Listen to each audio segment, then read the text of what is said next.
जय श्री कृष्णा।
तो सब्जी बनावा बदे देखा लोग गरम मसाला है और लहसुन मिर्ची प्याज है पिसले ही हम सिल बट्टा पे। तो आप देखबा कि लोग सिल बट्टा वाला हमके मसाला चटनी सब अच्छा लगेला, हमके मिक्सर ग्राइंडर का बिल्कुल भी ना अच्छा लगेला। ऐसे हम हमेशा यूज करीला सिल बट्टा और देसी एकदम जो अच्छा भी लगेला और सीखे के भी चाहिए हर काम।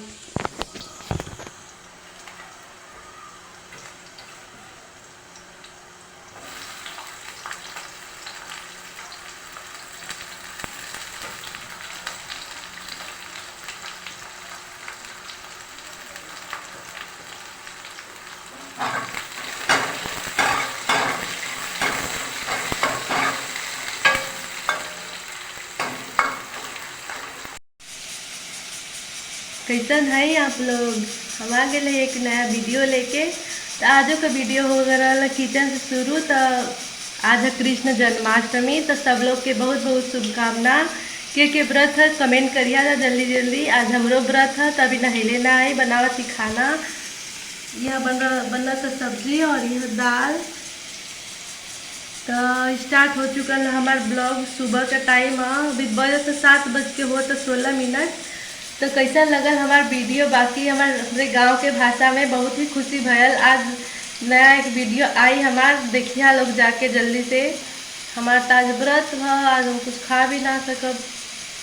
तो के कृष्ण जन्माष्टमी मनावेला वो लोग कमेंट करी जल्दी से कमेंट सेक्शन में। तो हमारी भाषा कैसन लगल सब लोग के कमेंट करिए लोग, जल्दी जल्दी सपोर्ट करा जा, जल्दी से हम आगे बढ़ जाए एकदम से। तो बहुत ही खुशी होला हमके कुल अपने भाषा में वीडियो बना के। और कौनो भाषा हम बोली आज तक अपने ब्लॉग में अच्छा ही ना लगल हमके, हिंदी भाषा ही ब्लॉग बनौले रही है। तो ये भाषा हमके इतना अच्छा लगल, इतना अच्छा लगल। आप सब लोग के इतना प्यार मिलल कि हम यही भाषा में हमके वीडियो बनावल भी अच्छा लगेला और आप लोगन के भी अच्छा लगेला। यहाँ बनावत थी खाना, महाराज जी हैं वैसे हम बोलत ना है, नहीं तो लगे नहीं बोला है कि का झूठ के मोबाइल चालू करके चालू हो जाले सुबह सुबह। तो वैसे हम अब काम करत थी चुपचाप। अब डालब हम तेल, कढ़ाई रखले ही लाल हो गया, गरम हो गया अच्छा से।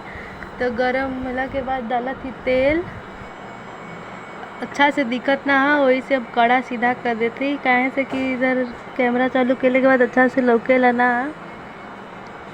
उसके बाद हम डाला पचफोरन। हम पचफोरन हमेशा यूज़ करेला सब्जी में। तेल डालने के बाद डायरेक्ट पचफोरन, उसके बाद कड़ी पत्ता या तेज पत्ता, लहसुन प्याज मिर्ची अदरक का लाल है। तब तक हम जाते लियावे चावल। उसके बाद चावल रख दे, फिर दाल हो जाए तो वही में निकाल के फिर चावल रख दे। फिर चावल लेके अला के बाद चल गई हम चावल लियावे। अब हमार आजी आई हाँ तो देखी हाँ कहीं हाँ कि मोबाइल चालू करके काहे धैले देखिए चुपचाप।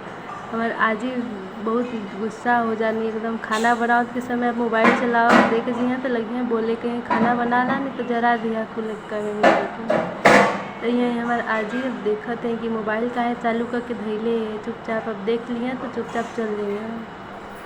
वो इधर उधर करत हैं, वही से हम इधर उधर के उनके रहले की वजह से बोलत ना है कुछ। तो उसके बाद हम आ गई चावल लेके। चावल की क्वांटिटी हम इतना बनाइला, हम चावल खाइला ना। सबके जे हमार वीडियो देखत ही ओके पता हो हम चावल ना खेला, चावल खेले से हमके सूजन हो जाला। तो ये चावल उसके बाद हम बनाई चावल दाल होइले के बाद अभी हम सब्जी की तैयारी करत थी। सब्जी बनाओ थी एक साइड तेल लाल हो गला मन हम परवल तल लेब। परोरा पहले तलब ओकरे बाद ओके निकलने के बाद पचफोरन डालब। तले में बहुत ज़्यादा लग जाला टाइम, वही से हम ज़्यादा तेल डाल के एक ही बार ज़्यादा परवल भी एक ही बार 2 बार में तल देला पूरा। तो सुबह का टाइम अभी हम बनाओ थी खाना। कैसा लगेला हमार ब्लॉग बताइया जा, कमेंट करिया जा अच्छा। तो रोज़ वीडियो हम लेके आए अपने डेली रोज़मर्रा का रोज़ डेली रूटीन का वीडियो हम लेके आए सुबह का। या आगे नहीं हमारे आगे देखे नहीं कि मोबाइल रख ले है और वीडियो बनावत है और का कैसे का करत है। लगे नहीं गुस्सा आसान हो गला। मसाला काम करते लिया चलाई परवल अच्छा से परवल रेड ब्राउन हो जाए उसके बाद हम चलावत रह। उसके बाद निकाले फिर दोबारा परवल डाले के आधा करके 2 बार में भून देला। तो अभी हम कर थी काम। हमारा वीडियो कैसा लगेला सपोर्ट करा जाए। गांव के लड़के यूपी के रहे वाली तो हमारा वीडियो कैसा लगेला। हमारा कंटेंट कुछ भी स्क्रिप्टेड ना रहेला, मोबाइल भी अच्छा ना, कैमरा भी अच्छा ना। तो देखा जा अब हम परवल तलत थी तो परवल हमार कैसन हो गला और का हम रखले सब्जी बनाओ बदे तो वो देखावत है।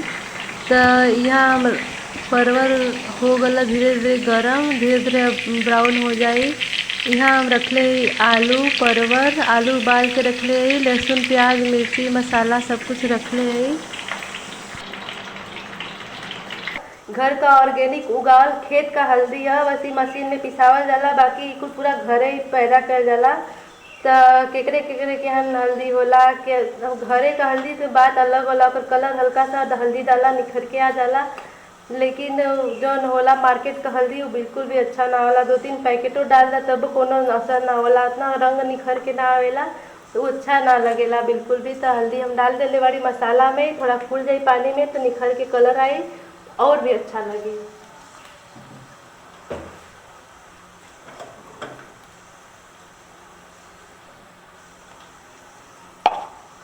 और यह धनिया पाउडर, धनिया भी घर का है, ऑर्गेनिक धनिया पाउडर है। देखावती तो लोग के पीसा बा एकदम देखा जा। सारा चीज मसाला में डाल दा तो फूल जाला एकदम।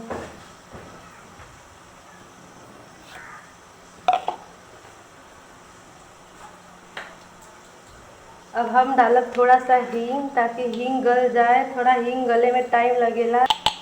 डाल देला हम सही तरह।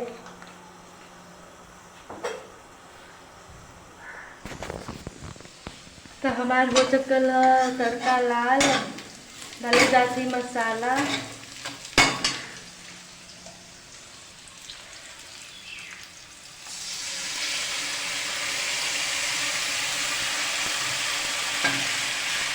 जब हल्का से पक जाई उसके बाद हम डालब नमक, उसके बाद डालब सब्जी। ये सब्जियों के मसाला है पूरा भूनने अच्छा से, फिर गर्म पानी करके डालब सब्जी में। फिर कुछ देर के बाद पकौले के बाद हमारी सब्जी एकदम हो जाए तैयार।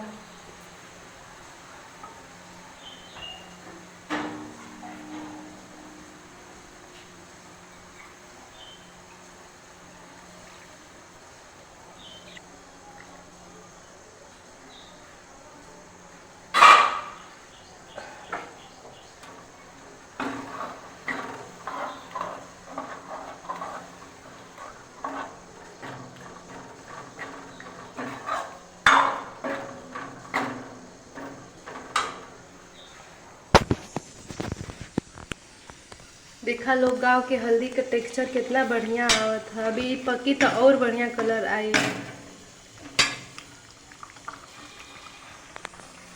तो तो मसाला भुन जाला। मसाला पके का एक ही पहचान, जब मसाला भुनत भुनत तेल ऊपर आके एकदम पूरा तैरे लगे तो हो जाला, मसाला पक जाला। उसके बाद सब्जी डाले का बारी आ जाला। दिक्कत रही वीडियो यही तरह नया नया चीज़ बताओ तो जो हम अपने जाने में जानत बाड़ी।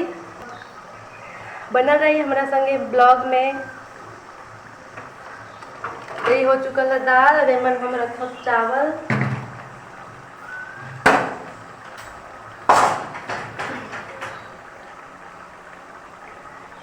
दाल भी घर का बाद बहुत ही मेहनत लग जाला, चक्की में दरे के पड़ेला दाल के। ओकरे बाद छाटे बनौले के बाद दाल बनावे ला खोला तो बहुत ही ज़्यादा मेहनत लग जाला। जे खेती किसानी में ना होई, शहर से हमारा वीडियो देखत हुई, ओके पता ना होई कि दाल एक्चुअल में कितना मेहनत लगेला करे में ओकर खेती। बनल रही यही तरह वीडियो में दाल चावल। जा थरी चावल बनावे, दाल हो गला, सब्जी हो था। उसके बाद बनाए रोटी तो दिखाई सब लोग के कि रोटी हम बना पाइला कि ना। खड़ा होके बनावे में बहुत ज़्यादा मेहनत लग जाला। आज चूल्हा पे खाना ना बनौली, आज हमार व्रत है। सब लोग कला से कि बना दा, चूल्हा पे मत बनावा जाएदा, भूखल हो तो काहे कि बनावा तो चूल्हा पे गैस पे बना दा। तब जाती गैस पे बनावत है। तब कुछ देर के बाद मिलत है।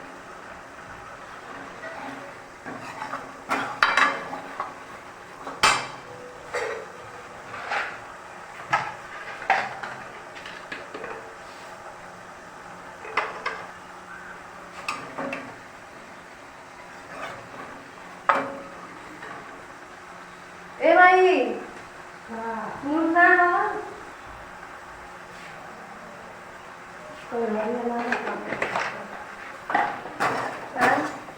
ना खोज में ले ली है कहीं तो